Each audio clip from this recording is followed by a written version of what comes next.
Day number 70, 100 days journey for our CHJC 45th anniversary. Our text for today will be Romans chapter 10, verse 17 from the King James Bible. So then faith cometh by hearing, and hearing by the word of God. Sa daan ng Damascus, kasamang naglalakad ng Panginoong Jesucristo ang dalawang disipulo. Sorry, it is Emmaus. Hindi nila siya nakilala. Para bang nagkubli ang Panginoon sa kanila, kaya ang kanilang pisikal na mata ay hindi siya nakilala. At habang sinasabi ng Panginoon ang katuparan ng mga kasulatan, nagiinit ang kanyang damdamin. Ang kanilang puso ay tunay na kinausap ng mga salita na nanggagaling sa mga propeta na tinutukoy ng Panginoon. At habang binubuksan ng Panginoon ang mga katotohanan patungkol sa Kanya, nagliliyab ang kanilang mga damdamin. Maaari naman niyang agad ipakita ang naglagos na butas ng pako sa kanyang mga kamay, o dili kaya naman ay hayaang sabihin sa kanila na bumangon na siya mula sa mga patay.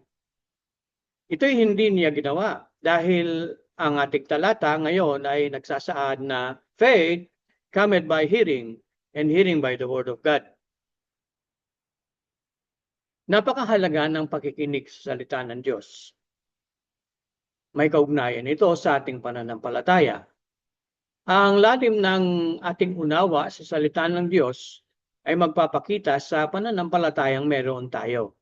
Kaya nga, may kaparaanan ng Diyos kung papaano niya gawin ang makapangyarihan, ang kanyang salita sa ating buhay.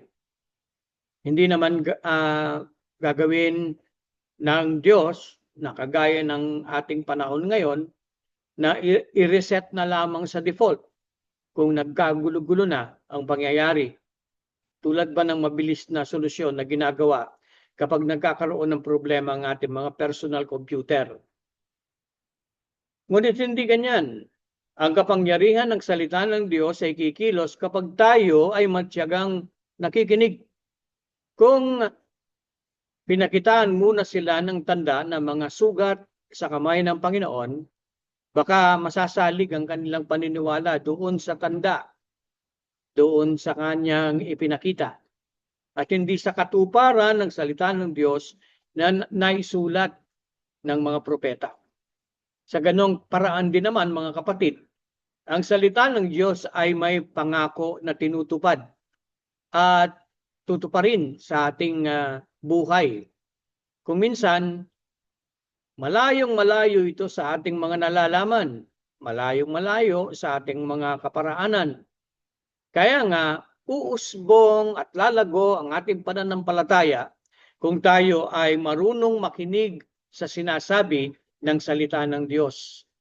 Sa tuwing ating bubuksan ang Biblia at pag-aaralan ito, iyong pakinggan ng pagtuturo ng banal na Espiritu.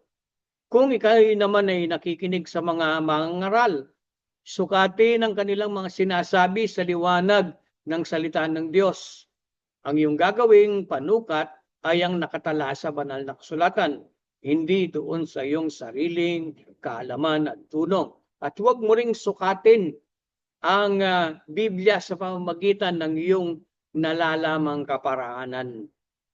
At salamat, meron tayong banal na kasulatan ng King James Bible upang tayo'y turuan. Tayo manalangin.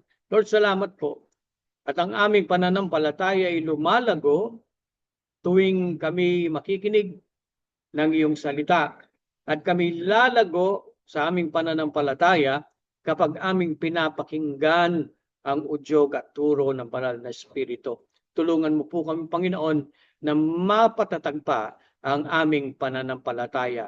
Ito ang aming samot na langin sa pangalan ni Jesus. Amen.